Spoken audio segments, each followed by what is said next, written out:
안녕하세요. 2025년 2학기 중간고사 효성고등학교 1학년 기출분석을 시작하겠습니다.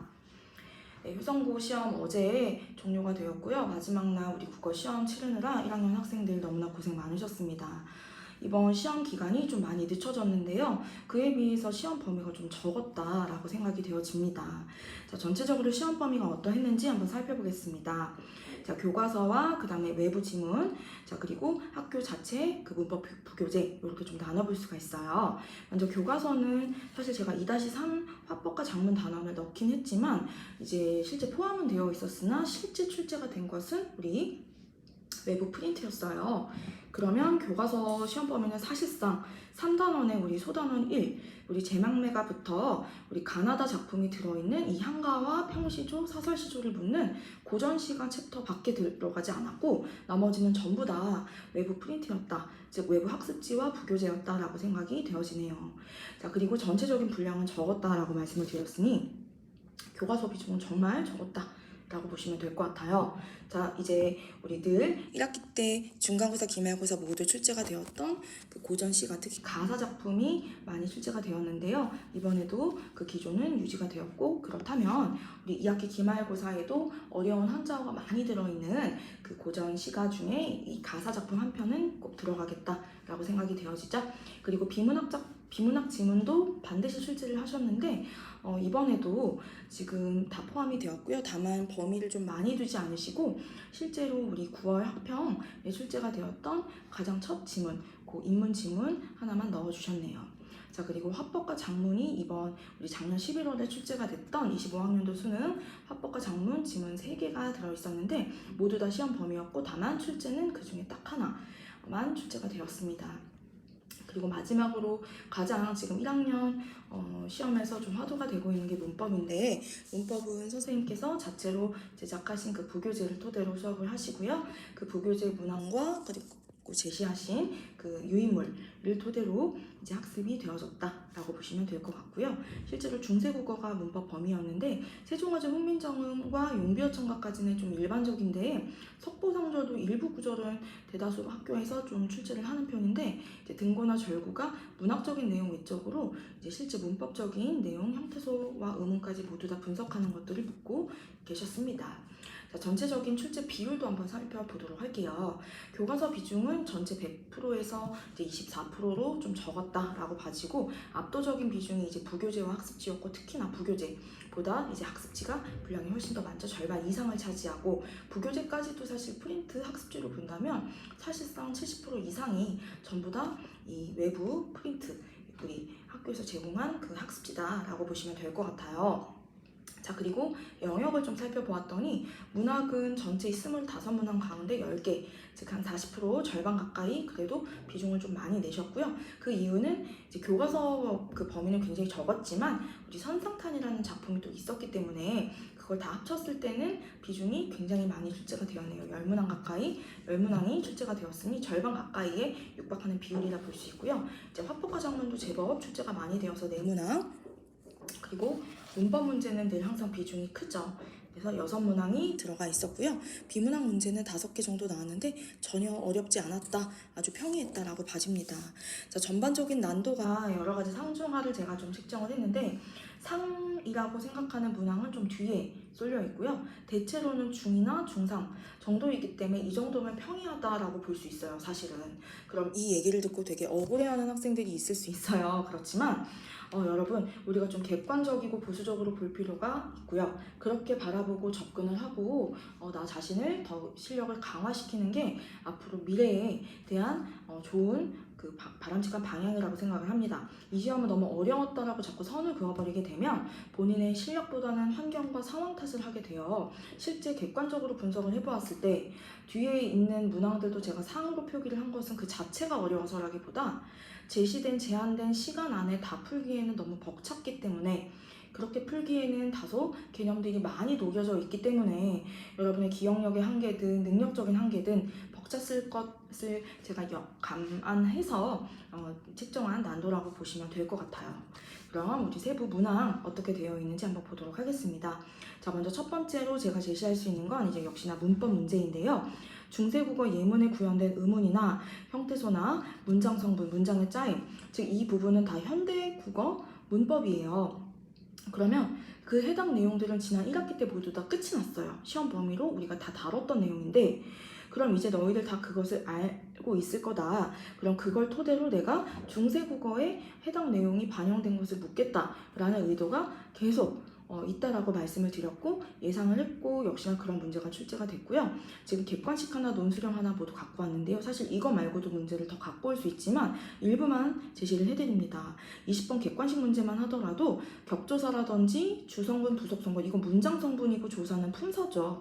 또 전성어미다, 뭐 이런 파생어다라는 것은 먼저 형태소와 어휘, 단어에 대한 얘기고요. 그리고 보조사, 그 다음에 문장 성분, 이러한 내용들 전부 다 형태소 부분도 있고 품사 부분도 있고 문장 성분 부분도 있고 단어 부분도 있으니 복합적인 현대국어 문법을 싹 다 알고 있어야 풀 수 있는 문제였고요. 즉 해당 내용을 모두 충족할 수 있는 예문을 고른다는 건 예문 하나하나 1번에서 5번을 분석하기에 시간이 꽤 많이 걸렸고, 또 정답이 5번인 걸로 보아서 1번부터 체크를 하다 보면 시간이 많이 걸렸을 거예요.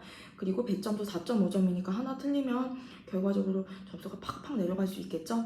그래서 이 20번, 18번, 19번 모두 다 틀린 학생들이 좀 많았던 것으로 알고 있습니다. 어떤 능력적인 한계 때문도 있을 수 있으나 아마 시간 부족과 또 논술형도 써야 되고, 그리고 제시된 조건이 모두 다 충족이 되려면 해당 예문을 정말 빠르게 분석할 수 있어야 되고, 그렇다면 이 예문은 실제 우리 프린트에 다 있었던, 즉 학습지에 다 있었던 예문이기 때문에 그런 예문들을 평상시에 많이 빈 종이에 놓고 써보고 분해해보고 그런 행동들을 많이 했어야 합니다. 거의 외우다시피 해서 뿔이라는 것은 제로주격이고 깊다라는 이 어간에 관형사형 전성어미가 붙고 이러한 것들이 바로바로 튀어나와야 그러면 시간을 많이 단축할 수 있겠죠. 결국에 내공을 늘려야 이런 어려운, 또 어렵게 느껴질 수 있는, 사실 어렵다고만은 볼 수 없지만 이런 복합적인 개념이 녹여져 있는 문법 문제를 보다 빠르고 정확하게 풀어낼 수 있다는 걸, 그걸 놓치시면 안 됩니다. 논술형도 마찬가지예요. 자, 지금 윗글에 A에서 F라는 이 지시어 속에서 부사격 조사가 다 들어있나 보죠? 그 사용된 부사격 조사가 우리 뭐 도구도 있었고 원인도 있었고 장소도 있었고 시간도 있고 굉장히 많아요. 그 세부 내용을 찾아 쓰라고 지금 요구를 하시고, 그리고 각각의 의문 환경을 추론해서 작성을 해보라는 것은 다양하게 우리가 좀 추론해 볼 수 있죠. 모음 조화도 생각해 볼 수 있고, 그리고 이제 가장 좀 여러분들이 힘들었던 것들이 세 번째 우리 요구 조건의 개조식이라는 부분인데, 보통 개조식이라는 것은 어떤 얘기냐, 아마 이 용어를 몰라서 여러분이 특히 마지막 논술형 문제였어요. 정말 많이 소위 뭐 멘탈 붕괴다 이렇게 여러분이 많이 놀라지 않았을까라는 생각을 해요. 개조식이라는 말이 이제 그냥 알아버립시다. 여러분 입장에서 쉬웠던 말은 아니었을 것 같긴 합니다만 그래도 시험에 이렇게 나왔다는 건 알아둬야 되는 용어겠네요. 그럼 개조식이라는 말은 어떤 항목별로 좀 장황하게 주절주절 서술하는 것이 아니라 1, 2, 3 혹은 왜 우리 그런 바를 하나씩 그어가면서 첫 번째, 두 번째, 세 번째 이런 식으로 서술해 나가는 방식이에요. 앞으로도 이렇게 좀 써내려가는 연습을 하게 되면 좀 더 일목요연하고 정리된 느낌을 줄 수 있겠죠. 해당 조건을 잘 충족할 수 있도록 신경을 써야겠네요.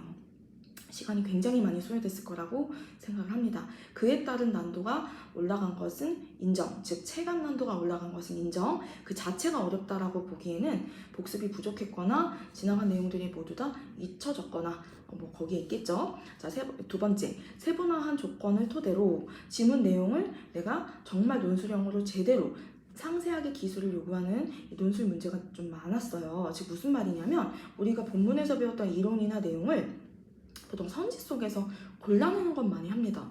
근데 그거는 우리가 엄연히 말하면 출력이 가는 행동이라기보다는 알고 있는 것들에 대한 그 가장 베스트를 원픽하는 문제였기 때문에 좀 더 수월해요.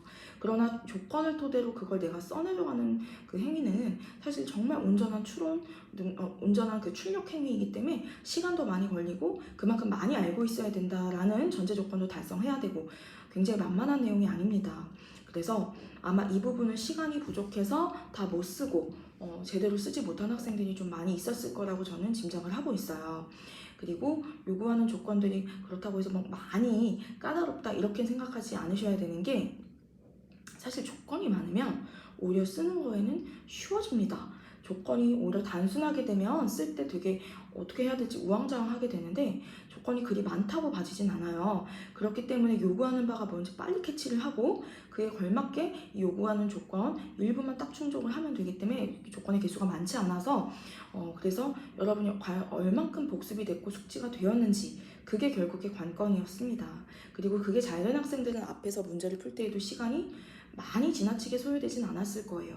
그러다 보면 이 논술부터도 시간을 좀 확보해서 쓸 수 있었고, 제가 누차 권장드리지만 여러분, 논술형 문제가 걱정이 되고 배점이 셉니다. 그러면 5개나 출제가 되고 하나당 6점씩이면 30%나 차지를 해요. 그러면 저라면 논술형부터 먼저 풀 것 같아요. 그리고 바로 답지에 옮겨 쓰고 여유 시간이 있을 때 조금 시험지에다 옮겨 적으면 적었지, 그거 굳이 다 못 옮겨 적어도 크게 문제되진 않잖아요. 일단 답지에다가 다 쓰고 수정 테이프 있으니까 그때그때 수정하시고, 그런 식으로 시간을 단축하는 게 너무나 절실하다. 그거 놓치지 마십시오. 자, 3번째, 같은 내용도 우리가 쉽게 설명하는 선지가 있고 아주 어렵게 꼬아서 설명한 선지가 있는데, 전자냐 후자냐 중에 이번 시험은 후자였어요. 그렇기 때문에 지금 1번 문제도 굉장히 많은 학생들이 1번 선지를 고르고 틀렸는데, 그 이유 중에 하나는 4번 선지를 온전하게 이해하지 못한 탓도 있고요. 그리고 두 번째로는 자습서에 지금 1번 선지의 말을 건네는 방식이 내용이 좀 기술이 되어 있다라는 말을 제가 들었어요. 그에 따른 어떤 이 정답과 상충되는 부분 때문에 혼란이 좀 많이 있었던 것 같은데, 여러분 그렇더라도 그 1번에 의지하지 마시고 자습서 출판사가 문제를 출제하는 게 아니라 학교 선생님을 출제를 하면 학교 선생님이 수업 때 다뤘던 내용을 그걸 의존하셔야 돼요. 그렇다면 4번의 내용은 사실 더 부족함이 없어 보여요. 하지만 여러분 입장에선 종교적 공간, 즉 미터 차리겠죠? 그 설정이 있어. 그러나 이를 토대로 의문을 해결한다? 그럼 이 의문이 단순 궁금증으로만 여러분 해석을 한다면 맥락을 읽지 못하는 겁니다. 지금 제막내 가임 하자는 뭔가 궁금해한 적은 없어요. 이때 말하는 의문이라는 건 단순 질의사항이나 궁금증, 질문이라고 해석하시면 안 되고, 이 제시된 시 속에서의 맥락을 고려한 문맥적 의미로의 이 의문이라는 것은 안타까움이자, 그리고 우리는 또 언제 만날 수 있을까? 왜 너는 그렇게 나의 형제이고 자매인데, 남매인데 이렇게 먼저 가버리느냐? 서로 같은 가지, 즉 같은 부모에서 몸에서 태어났지만 형제 자매지만 언제든지 죽을 때는 서로 모르잖아요. 그에 대한 어떤 의문, 왜 이럴까? 그럼 우리 또 언제 만날 수 있을까? 라는 그 안타까움을 포괄하는 의미예요. 그럼 그 안타까움을 해결했다라는 것은 초극이다, 극복이다, 승화시켰다, 수업 때 많이 배웠죠. 그러니 4번이 정답이 되겠죠. 즉 불교적으로 이겨내고 승화를 시켰기 때문에 그렇죠.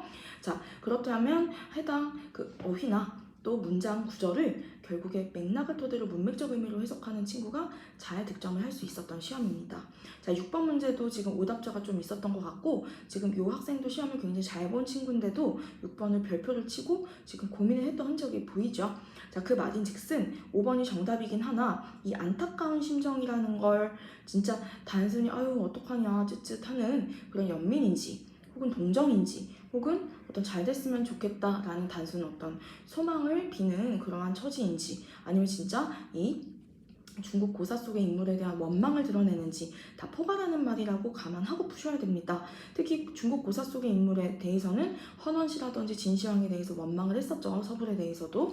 즉 그 원망을 의미하는 안타까움, 즉 심정, 즉 네거티브한 그 감정을 포괄하는 그 명칭으로 알아두시는 게 좋아요.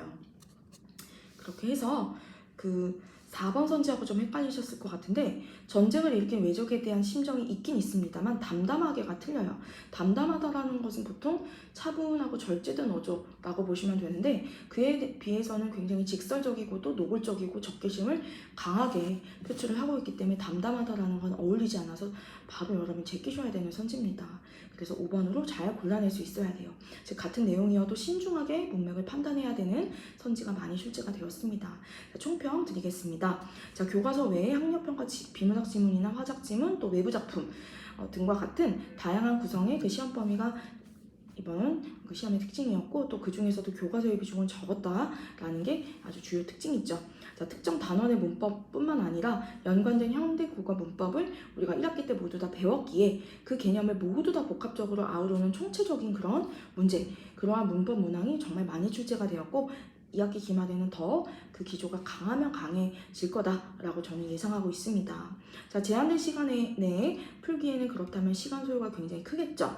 해당 예문도 분석하랴, 또 그 예문 속에 들어있는 그 문법적인 지식을 또 파헤치랴, 굉장히 시간 소요가 클 거예요. 그러다 보니까 체감 난도가 상당히 높았을 거라고 봐집니다. 다만 당일에 우리가 제시했던 외부 작품이나 외부 지문은 없었어요. 그렇기 때문에 철저히 학교 수업 그리고 유인물 이 부분을 철저히 복습만 하더라도, 그리고 저와 함께 진행하는 내신 수업에만 제대로 참여하고 복습을 하더라도 고득점 충분히 가능했고, 저희 학원에도 당연히 고득점 한 친구들 꽤 있습니다. 그래서 전반적으로 지난 1학기 기말보다는 평균이 내려가서 제가 생각하는 지금 1등급 컷은 100점이 현재 없는 걸로 보아, 또 100점이 보통 다들 큰 거, 이 문학 문법을 많이 틀렸을 거예요. 그렇다면 4.5, 4.5 이런 식으로 깎이다 보면 대략적으로 한 1등급이 88점 정도에서 형성이 될 것 같고, 만일 이 점수는 지금 논술형을 제외한 그 객관식만 갖고 말씀드린 점수고요. 향후에 이제 논술형 평가가 다 완성이 됐을 때 1, 2주 후에 그때 최종 점수가 나오면 더 전체적인 평균은 떨어질 거라고 봐져요. 그러면 그때 1등급 컷은 더 내려갈 수도 있을 것 같습니다. 자, 그렇다면 앞으로의 준비 방향, 마지막 1학기 기말고사는 어찌 대비를 해야 될까? 자, 복합적인 개념을 묻는 문법 문항이 계속 출제가 더 많이 될 거라고 말씀드렸고, 따라서 문법에 대해서 필기 열심히 하시고, 그 다음에 여기저기 흩어져 있는 문법의 내용을 단관화해서 나만의 문법 사항을 온전하고 체계적으로 빠지지 않고 다 정립할 수 있는 그 훈련이 필요합니다. 자, 그리고 고전 시간을 비롯해서 외부 작품도 이제 기말은 많이 나올 것 같아서요.